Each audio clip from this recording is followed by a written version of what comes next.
"Please stop! Don't come in!" I said that, trying to stop them. But they retorted, "Do you even know the phrase live within your means? It's such a waste for just two people to live here. From today, we'll live here. If you don't want to live with us, then you should leave. Oh, but you'll still be paying, of course. We're going through a tough time right now. Families need to help each other out, right?" I looked at my mother-in-law with utter contempt as she patted my shoulder. My name is Selina. I'm 28. I've always loved studying and learning new things. I got into a prestigious local high school and was enjoying a happy life. In my third year of middle school, during winter, a car slipped on the snow and I lost both my parents in the accident. After my parents' funeral, I was overwhelmed with things I didn't understand. I had to get help with various procedures, and there wasn't much insurance money left. With no relatives, I was advised to go to a facility, but I learned I could only stay there for about 3 years, so I looked for a job with accommodation. Jobs that allowed dropouts to work and live in were limited. Yet, I found a few, and was hired to work at a live-in hotel. The first thing I learned was how to wear a dress on my own. My seniors and the manager were strict, yet kind to the clueless me.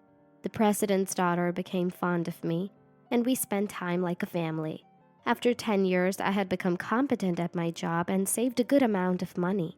I had a dream. I worked hard to make it come true.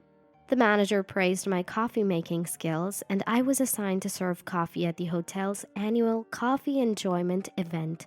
Our hotel's area was famous for coffee, so this event was held as a part of community contribution, involving local coffee farmers and specialty shops.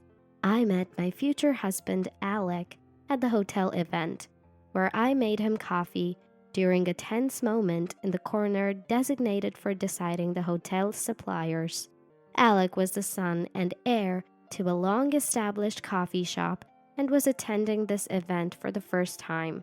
I was drawn to his gentle manner and soft speech. After dating for a year, we decided to get married. But it wasn't smooth sailing. I had thought it was possible to face outright opposition. It was frustrating, but I thought it was inevitable. Given my background, I had also considered that I might be opposed by the traditional coffee shop. Sadly, the reality was more sinister than I imagined. "The dropout look? So unimpressive," were the first words from my sister-in-law when she opened the door. I was so startled that I dropped my bag and my neatly arranged shoes got slightly disheveled. "Hey, what are you saying, sis?" Alec retorted, but this was just the beginning. "So, you're a dropout and you have no parents, huh?" Their words lacked any trace of sympathy or comfort, just a cold, mocking tone. "Our family doesn't mean to boast, but everyone's graduated from respectable universities. We don't want dropout blood in our family." I looked at Alec, but he seemed to have nothing to say. "You probably don't know how to cook or do laundry properly without parents, right? We sometimes wear dresses. Our kids can handle it, but for a dropout like you, our family might be too much to handle." I could hear my sister-in-law's mocking laugh from the sofa behind me. After a barrage of insults, and when the room finally quieted down, Alex spoke up before I could retort. "Dad, Mom, please stop. Sure, she's a dropout and not stunningly beautiful, but she works at a hotel, knows about kimonos, and can cook and do household chores well enough for her age. I've already explained which hotel she works at. The president of the hotel likes her, and she's necessary for our future family business. I told you all this." He said this while holding my hand, quietly reassuring me. At that moment, I felt something was off. It sounded like he was marrying me because I was favored by the hotel president. But after their hurtful words, I was numb and somehow deluded into thinking that with Alex's help, we could make it through together. I wanted to get married only with proper approval, but Alex suggested getting the hotel president who was like a parent to him, to talk to his family. His parents seemed to buckle under the influence of powerful people. After the president made the call, they quickly agreed to the marriage, surprising me with their rapid change of attitude. At that time, my best friend, Troyan, expressed concern. Are you sure about this marriage? I know how hard you've worked. I think of you as a sister, and I want you to be happy. Troyan had always been close to me, and she was the same age as my husband-to-be, Alec. The Alec I talked about and the Alec Troyan knew didn't seem to match up, and she always worried if I was being deceived. For a while after getting married, Alec and I lived happily together. He enjoyed my cooking, and we shared warm moments, gratefully acknowledging each other. I thought Troyan's worries were unnecessary. I continued working at the hotel, and the family coffee shop was just a casual helping hand for me, leading a happy life. At that time, my mother-in-law, Alexandra, fell down the stairs and broke a bone. Since the incident during our initial greeting, I had been avoiding contact with my in-laws as much as possible. With my sister-in-law also living there, I didn't take the situation too seriously. But then, Alex said something unbelievable. Mom broke her bone, right? It's a good opportunity, so we've decided to move in with them. He said this abruptly one day when he returned from work. There had never been any talk of this before. I'm troubled by this sudden decision. We have to renew our apartment lease, and I have my job. Plus, your sister is living there. I could help out, but commuting... As I was trying to suggest alternatives in my confused state, a loud noise suddenly made me freeze. It was the sound of Alex slamming his hand on the table. What? I'm the eldest son, aren't I? Do you plan to leave everything to others? This Alec, so different from the gentle and calm one I knew, left me completely stunned. But that's not... It's exactly that. You're an orphan who I took in, and our marriage was opposed. Don't you think you should work a bit and be useful? It's not just about pleasing them, but as a dropout, maybe you can't think that far, huh? I couldn't say anything to Alec, who was giving off a completely different aura, like a delinquent. I must have been trembling when Alec hugged me gently as usual. Normally, this would be a moment of happiness, but I only felt fear then. Sorry for being harsh, Selina. You're a bit silly, so I got irritated. It's your fault, you know. But I'll be fine if you listen to me, right? There might be some anxiety, so let's just do this until Mom recovers. As Alex spoke to me gently, as if making a concession, I began to feel gradually devoured by the situation. So, I started to go there to take care of her a bit. I thought it might ease the relationship since I would be in a position to be thanked. And while working, I managed to get all the packing and administrative work done by the end of the month and moved in. The day we moved into my in-laws' house, Alexandra called me to her room, and her words were enough to break my spirit. Don't think by taking care of me, you'll be thanked and your status will change. You're a disgraceful dropout daughter-in-law, the lowest in this house, so naturally you'll bathe last. I stood frozen, sweating coldly, barely able to breathe. Breathing became increasingly difficult with each day I spent in that house. At work, I was normal, but at home, I struggled to breathe, feeling suffocated. Gradually, I couldn't smile anymore, and my mistakes at work increased. Troyan was worried, but I could only say I was fine, feeling guilty for insisting on the marriage despite her concerns. The stress led to sleepless nights and deteriorating health, so I resigned from my job, citing the need to take care for Alexandra, not wanting to be a burden. I should have said proper goodbyes, but I lacked the energy to even leave the house, and so began my days of handling household chores while being berated. How many times do I have to tell you? The food is too salty. Are you trying to make us sick? You can't even cook properly. I thought it was tasty, but my taste must have adapted. Selina is lucky to learn cooking from Mom. The cleaning is always somewhat lacking. Was marrying a hotel staff meaningless? Alex's verbal abuse worsened over time, and the kind words from him were no more. The supposed temporary living arrangement showed no sign of ending. Alexandra was still energetically attending her hula dancing hobby.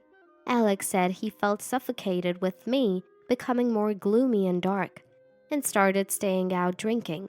One day, "I won't be coming home tonight," she said, dressed up more than usual, with flashy makeup. My sister-in-law was almost 31. She seemed busy with her matchmaking efforts, always sneering at my marriage, but recently she had been in a good mood, probably meeting someone nice, so her taunts decreased. With them not returning home, I bathed earlier than usual. Alec didn't come back, and my sister-in-law was also not around. The water was cleaner than when I usually bathed last. Suddenly, the bathroom door opened, and I turned around in shock to see my sister-in-law standing there. I immediately realized her date must have gone terribly wrong. "Get out! You're so slow!" After being pulled out of the bathtub, I was pushed naked outside the bathroom and had my clothes thrown at me. My father-in-law, Roy, was also in the house. I realized it was bad, but it was already too late. He had quietly stood behind me, watching the commotion. After looking me over, Roy said, I thought it was a good scene, but seeing my son's wife, so thin and unappealing, I can't feel anything. No wonder Alec doesn't want to be home. I ran to my room, overwhelmed with embarrassment and frustration. Looking in the mirror, I didn't recognize myself for a moment. The busy life and stress had left me barely eating recently. I knew that, but the reflection showed a skeletal, disheveled, expressionless person. Staring at my reflection, I cried for the first time since coming to this house, maybe for an hour, until Alec came back. Wow, I thought you were a ghost, he said, laughing. I told him about what had happened. Seriously? That's hilarious. Even Dad made fun of you. He laughed it off. That was the moment something snapped inside me. Why was I putting up with them? What were these years for? As I watched my husband laughing, I swore to myself that I would have my revenge. Then, Troyan called at just the right time. Since I hadn't been out recently, I found that all my pants were too big due to weight loss, so I chose a dress Alec had given me. Troyan burst into tears and hugged me the moment she saw me. "I should have visited you even if you didn't want me to come." She comforted me with kind words. Troyan had booked a private room for an important conversation. What she told me was shocking. But to me, who had sworn revenge, it was like gaining a weapon. I shared everything with Troyan, the recent events, and what I wanted to do next. Troyan listened tearfully and said, "I'll help you in every way. There are many others who can help you too. We'll get your happiness back." She showed her mischievous side from our younger days. I laughed, realizing it was the first genuine smile in who knows how long, and I cried again from the happiness of being able to smile. Back home, I did the usual housework. Alexandra criticized me as usual, but it didn't affect me anymore. I told Alec I needed to talk to him when he returned home. He seemed annoyed, but I confronted him with photos. Clearly shaken, he started talking nonstop. "I just played around with someone I met while out with friends.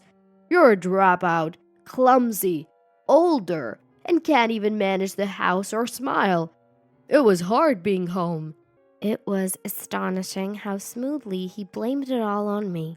"So it's all my fault then?" "Yes, exactly. That's why I had no choice." He seemed relieved by my response. "All right, then let's get divorced. I'll have to tell the president, who's been like a parent to us, and apologize. He was our matchmaker after all. Make sure you pay alimony and we'll divide the assets." And I'll also get compensation from your affair partner. He looked at me as if I were a different creature and said, Acting all high and mighty now. and struck me. Realizing he had gone too far, Alec panicked. I recorded that. Look, I've reached my limit too. If you don't want a divorce, at least let's end the cohabitation. I'll leave by this Saturday. The coffee shop business, worried about me, had been expanded by the president, with most profits coming from hotel-related transactions. So, Alec had no escape. I had already packed my things to avoid interference with moving out. On the day, I made Alec inform his family that I was leaving.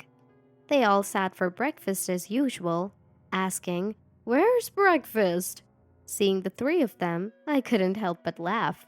I wanted to end the cohabitation. Breakfast was there because Selina made it. We should have been more grateful. They all started hurling insults, but Alex slammed the table and shouted, Anyway, I want to separate. If we don't, it'll be a big problem. Everyone take care of yourselves. Selina, let's go. He pulled my hand, and for a moment, I wished he had taken my hand like this sooner. I shook off Alex's hand and said, "We won't be seeing each other again. The useless woman you speak of will be gone. Goodbye." I walked ahead of Alec. We stayed at a hotel for a while. A few days later, Alec didn't return to the hotel. After waiting a day, I checked the company's bank account and found that Alec had withdrawn everything and fled. Seeing the account at zero, my hands trembled with the shock. Months later, I had returned to work at the hotel. I had saved money for my dream without spending any of it. With that money, I bought a small house, the one I noticed the day I reconnected with Troyan. It reminded me of the house where I lived with my family as a child. I wanted to start anew here. The day after Alec left, I called the management company, and within weeks, I successfully purchased the house. One day in the garden, I heard a familiar voice. "Selina, good to see you're doing well." It was my former in-laws, all three of them. "Why are you here?" I asked coldly. They seemed taken aback, but their arrogant attitude remained. What a nice house. We came to see it after hearing you built a house. We went to the shop, but it was closed. Where's Alec? They barged in through the front door. "Please stop! Don't come in!" "But don't you know the phrase, live within your means? It's such a waste for just one person to live here. We'll live here from today. If you don't want to live with us, then you should leave." "Oh, but you're paying, of course. You used to be poor, so you can live anywhere, right? We're going through a tough time right now. Families need to help each other out, right?" I looked at Alexandra with contempt. These people don't understand what they are doing. They continue to enter despite my refusal and attempt to stop them. But they won't get their way, not even by a millimeter. Yes, ex-family. I wanted to help, but just then, the melody of doom reached our ears from afar. The sound of a police car. I've just called the police. What are you doing entering someone's house uninvited? Selina might get hurt. Come here. Who are these people? Troyan was the one shouting from her grand staircase. Yes, this house belonged to Troyan. It was true that I bought a new house nearby, but today I was visiting Troyan's. Amidst the sirens, my ex-in-laws seemed unable to grasp the situation. What do you mean ex-family? I divorced Alec. Didn't you know? And about the coffee shop you were so proud of? Alec ran off with all its money, causing it to go under. Didn't you know any of this? It's a shame you came all this way. Maybe it's too much for you to understand, even with your college degrees, I said with a laugh, and my ex-in-laws looked at me in shock. Behind me, Troyan continued her convincing act. What? The family of Selina's ex-husband? You followed her here? That's scary. She made a commotion as the police arrived. They're stalking this girl and entered our house uninvited!" Troyan shouted loudly in a room with open windows, attracting neighbors' attention. Their family, being old merchants in the area, were well known. "Isn't that the son of the coffee shop family?" An old man's comment turned everyone's gaze to Roy. Confused, the three were pushed into a police car and taken away. "The police might need to question me again," I thought, watching the police car with my ex-in-laws disappear into the distance. That night, Troyan and I drank till morning, celebrating. It had almost gone according to plan. I had anticipated their family might come someday. Since reuniting with Troyan, we had been planning. First, to leave the in-laws' house peacefully and get Alec to sign the divorce papers. I didn't want any complications. I told Alec that if we didn't separate on a specified day, I'd file for divorce. I made him write the divorce papers, then tore up a fake copy in front of him. I had intentionally left a noticeable amount in one of the company accounts, transferring the rest to mine. Though I said I didn't want his money, Troyan insisted I should take it. In a way, his sloppiness helped the plan. The woman Alec was involved with turned out to be Troyan's friend. She thought Alec was single and even talked about marriage with him. I didn't demand alimony for Alec's affair, but I encouraged Troyan's friend who had been deceived to claim it. Alec, shocked by the amount, fled. Interestingly, that friend turned out to be the daughter of the president of the company where my ex-sister-in-law worked. In a relatively large town, it seems everyone is connected somehow. A typical small-town phenomena. While my ex-sister-in-law didn't know she was Alec's affair partner, suspicion fell on her too. An investigation revealed her coercive dinner invitations to male employees and power harassment, leading to her being pressured to resign voluntarily. Roy, having received part of the coffee shop's profit as a nominal manager, also came here likely because the transfers from Alec ceased. Later, the three were released after spending about 2 days in detention for their mistaken home invasion, as it was their first offense and there were no injuries. However, unable to maintain their large family home, they now reportedly live in a small, run-down apartment, arguing constantly. Despite their high education, it's hard for 65-year-old ex-father-in-law, 60-year-old ex-mother-in-law with little work experience, and ex-sister-in-law, effectively fired for harassment, to find significant employment. Their past arrogance left them without anyone willing to help. Alec, hunted by the angry president, deceived by his daughter, was reportedly found and put to work on a fishing boat to repay the alimony. As for me, I'm enjoying life in my small house. No more suffocating moments. I don't plan to marry anytime soon. I want to spend peaceful days with my caring best friend Troyan, who still visits me, enjoying our time together in this house. The bitter and hateful times are over, replaced by a refreshing breeze. Come to visit! I naturally turned towards the voice and smiled. My dream was to create a place where a family could be happy. Now, I'm looking forward confidently, determined to live without forgetting to smile again.